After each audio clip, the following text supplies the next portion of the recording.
Hello, readers. How are you? I hope you are good, having a good time. And today, this is a reading vlog, or I should say, just a small discussion about a particular passage, even less a particular line that I came across in the book that I just finished reading. I am talking about Arayut by Fyodor Dostoevsky. I have finished this book and I have enjoyed reading it, and there are plenty of characters. And what's more interesting is that each character has its own personality, its own caprice, and its own way of doing things.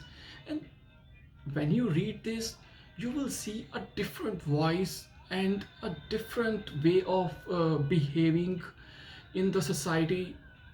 In this novel, these characters behave completely different, and you will never assume that it is a novel, and you would think that it is a real story. So this is the trademark of Fyodor Dostoevsky, and that's why he is so famous. So in this book, there are three parts, and I will talk about part one, is particularly chapter 8 and sub part 2. And when you are there on sub part 2, open the page 143, and especially if you have this edition, you can directly open page number 143, and you can see it's an ongoing discussion. This is a discussion between Arkady, who is the hero of our novel, and Stibelkov, who has a negative image or negative role to play in this novel. To clarify the background, how they are interacting and in which circumstances, Arkady is at Vasin's house. He has come to Vasin's house. Vasin is his new acquaintance, and he has come to meet him to discuss something with him. But he doesn't find Vasin at home, so Arkady doesn't leave his house at that time, but he decides to stay for a while. So he sits there in his drawing room or bedroom, I am not sure. So Arkady is there. After some time, maybe an hour later, Stibelkov, who is Vasin's stepfather, he enters the Vasin's house and suddenly sees the Arkady, and then Stibelkov starts discussing or something with Arkady in a very subtle way. He starts his discussion in an absolutely ridiculous ways, in an absolutely indecipherable way, in my opinion. Because if I read something, what he says, then you will understand that what I am trying to say. So I am reading something from the subpart 2, and Stibelkov is saying, to be sure, no, excuse me, you buy a thing at a shop, at another shop next door, another man buys something else. And what do you suppose? Money from a tradesman who is called a money trader, sorry, a money lender. For money too is an article of sale, and a money lender is a tradesman too. You follow me? And Arkady says, certainly I follow.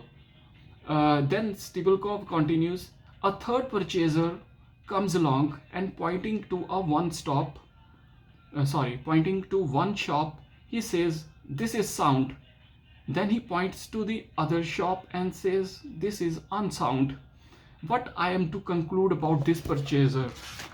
Arkady says, how can I tell? And then this goes on for a while, and ultimately Arkady says, excuse me, I'm not understanding you, or it's a bit difficult. It's very difficult to follow you. So this kind of discussion is going on in between Arkady and Stibelkov.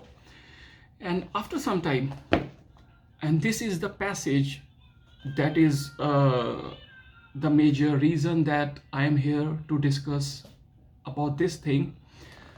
Stibelkov says, chase two hares, catch neither, according to the popular or rather peasant proverb. What I say is, exceptions continually repeated become a general rule.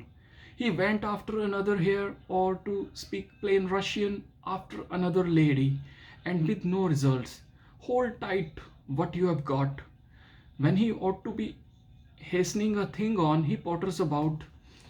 Versilov, who is Arkady's father, he says, Versilov, that petticoat prophet, as young Prince Sokolsky well described him before me at the time, yes, you had better come to me. If there is anything you want to know about Versilov, you had better come to me. So the discussion is going on like this, and at this point, Arkady is very much fascinated because he also wants to know about his biological father. He is an illegitimate son of Versilov.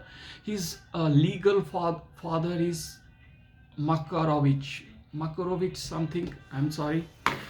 But it was like that. So as you see, this is the discussion going on. What I particularly find interesting in this is that exceptions continually repeated become a general rule.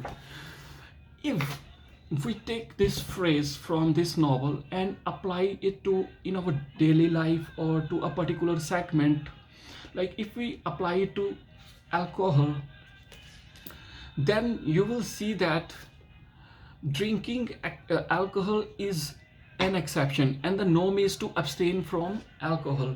But sometimes what happens when people interchange this role and they start drinking alcohol every day, and they make it a norm, and very rarely they abstain, and abstination uh, this abstain, it becomes what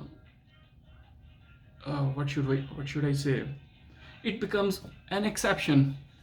This abstaining from alcohol.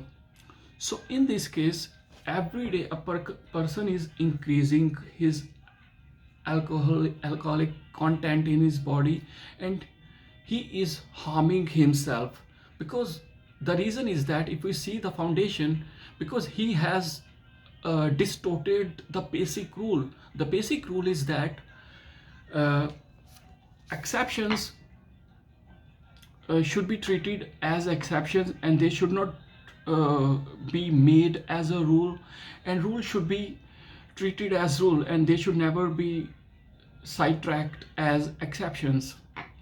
So what happens as a result of is that the deterioration of health, a person gets weakened day by day, and it ultimately collapses his mortal framework. In other way, bribe is an exception.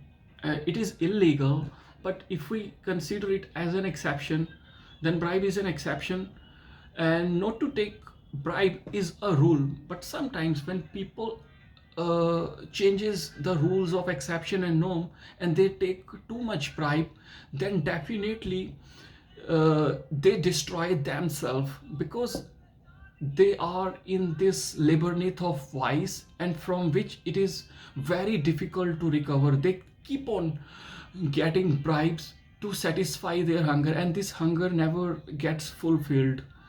So ultimately the system collapses, and the whole institution is ruined, and the whole nations or the country is destroyed when they interchange the roles of exceptions and rules. So I find it very worthy to relate it with the real life world, and I I will seriously, I will not forget this thing in my near future, because it is so uh, real. I mean, it's so applicable in our life that it happens most of the time. Like what happens in the extramarital affair, sometimes this is just a one time attempt. At first it is fun, then it becomes a kind of silly need, then it becomes a necessity. That exception has turned into a greedy, vicious need from which it is difficult to recover, and it ultimately leads to collapse and the disintegration of system or the character of the person. So this uh, reference in this novel I have found very interesting, and that's why I came here. I would like to have your opinion in this matter, whether you have find this relationship interesting or not. But for me, it is very significant to apply into the real life. And that's it for now. I will return again with a new video with a new concept from the same book, because I have made certain notes of some important points that are there into this book.